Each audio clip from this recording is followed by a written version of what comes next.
Chapter 2 Processes. We are now about to embark on a detailed study of how operating systems are designed and constructed. The most central concept in any operating system is the process, an abstraction of a running program. Everything else hinges on this concept, and it is important that the operating system designer and student know what a process is as early as possible. In this chapter, we will sometimes use Unix as an example, as it has a simple but powerful method for managing processes.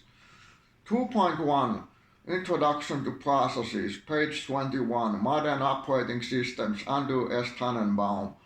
All modern computers can do several things at the same time. While running a user program, a computer can also be reading from a disk and printing on a terminal or printer. In a multi-programming system, the CPU also switches from program to program, running each for tens or hundreds of milliseconds. While strictly speaking, at any instant of time, the CPU is running only one program.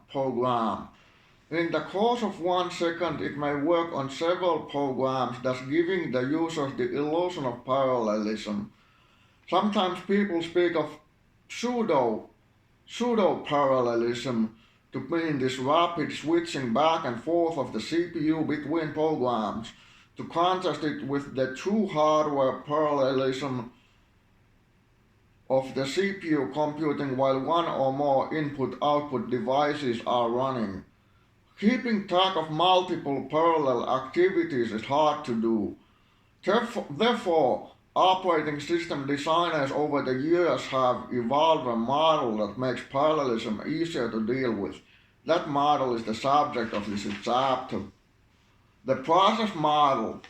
In this model, all the runnable software on the computer, often including the operating system, is organized into a number of sequential processes, or just processes for short. A process is just an executing program, including the current values of the program counter, registers and variables. Conceptually, each process has its own virtual CPU. In reality, of course, the real CPU switches back and forth from process to process, but to understand the system, it is much easier to think about a collection of processes running in parallel, than to try to keep track of how the CPU switches from program to program. This rapid switching back and forth is called multiprogramming, as we saw in the previous chapter. In figure 2.1a, we see a computer multiprogramming 4 programs in memory. In figure 2.1b, we see how this is abstracted into 4 processes, each with its own flow of control. It has its own program counter, and each one running independent of the other ones. In figure 2.1c, we see that viewed over a long enough time interval, all the processes have made progress,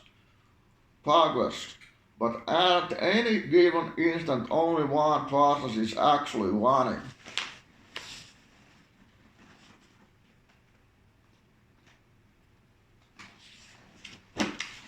Good. Thank you, and have a good day.